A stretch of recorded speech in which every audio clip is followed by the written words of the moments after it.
Hi there, and welcome to the Discipline of Discipleship, where we learn some of the disciplines that it takes to become a disciple.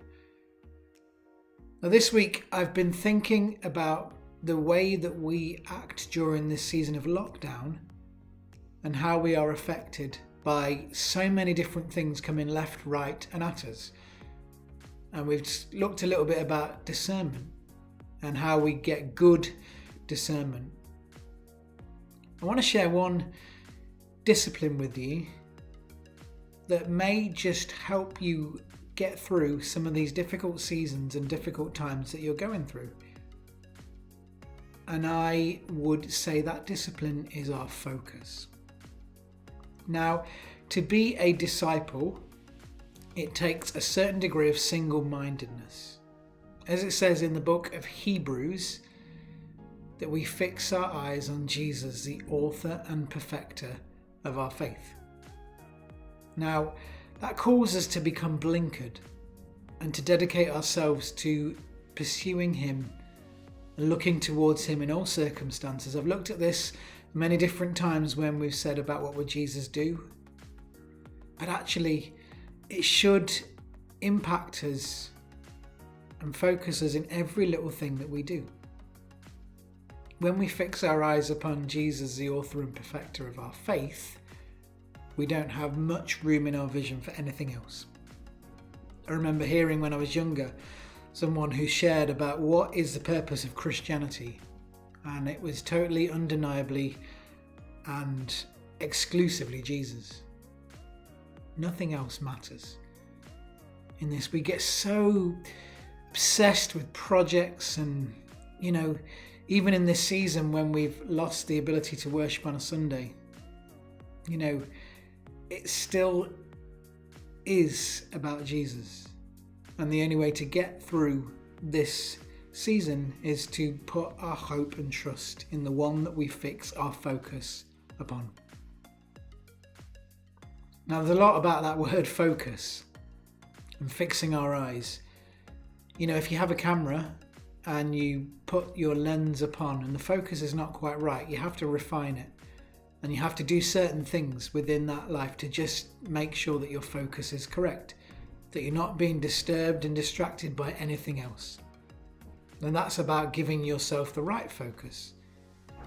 You don't want to find yourself looking at Jesus through a distorted lens. There are so many churches that want you to do that.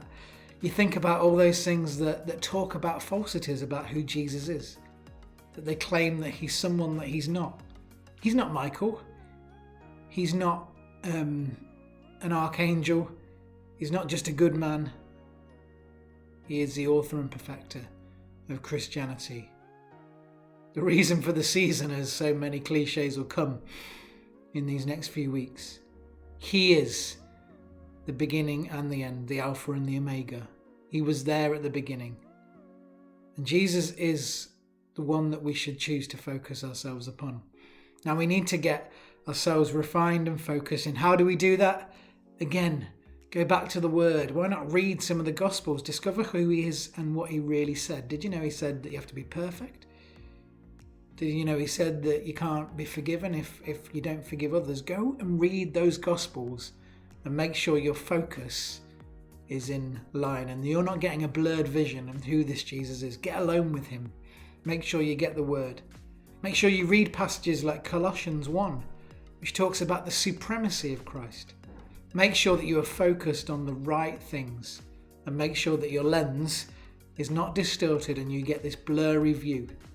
I'm so amazed actually by the work that I've done for the last 23, 24 years of being around itinerant Christian ministry. How, when you fix your eyes upon the author and perfecter of the faith, you can get such a distorted view. The majority of those views come from people looking at different sources and relying on other people's opinions for who they think Jesus is, except getting alone with the Maker, the author and perfecter, and discovering exactly who Jesus is. That's where your focus needs to be. That's where you need to fix your eyes. And you will discover as you look upon him who he really is and what he wants to say to you. So let me ask you in this time, is your focus upon Jesus? Are you panicking about what's going on around you? Are you worried about this time? If you are, I challenge you that it's time to fix your focus. I bet if you can just spend time focused and looking upon Jesus, that whole viewpoint will change. That you won't get distracted and destroyed by the things that are around you. You will encounter the one who lives now within us, gives us the hope of glory. Now I know that takes a single-mindedness. That means that you need to push to different sides, things that are going to get in your way, things that are going to hinder you. But it also means that you take a lot of time of discovering exactly who he is. Jesus, the author and perfecter of our faith, and the one that you must focus upon. Now let me say again, you'll get through this season, you'll get through this time if your focus is upon him. If you put your focus upon anywhere else or anybody else's opinion of who they think Jesus is, of course, you're going to struggle. But when you wholeheartedly, single-mindedly put your focus upon him, I guarantee that you'll get through whatever it is that you're going through. That's who Jesus is. The one who will keep looking after us in all circumstances.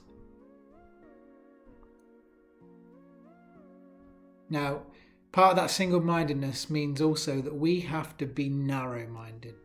Jesus talked about us taking a narrow path. That means to go just one tight way in the way that we live. But he is the way.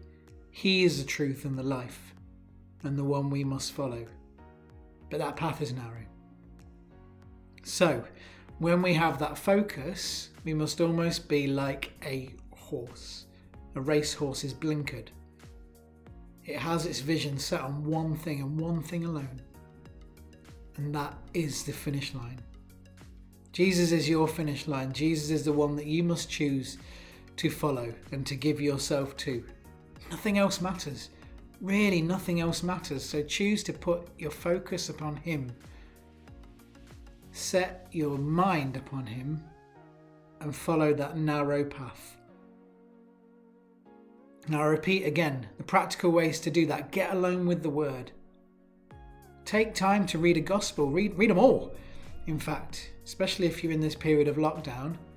And make sure you know who it is that is the Jesus that we follow. Make sure you know that you're not getting a distorted, blurred view. One that goes away from Scripture. Make sure that you're not relying on the opinions of others. Don't rely on Simon Cooper's experience of who Jesus is. Discover for yourself exactly who he is. Get alone with him. Pray. Allow him to minister to you. Fix your focus. Don't let your focus be blurred. Don't allow it to be distorted.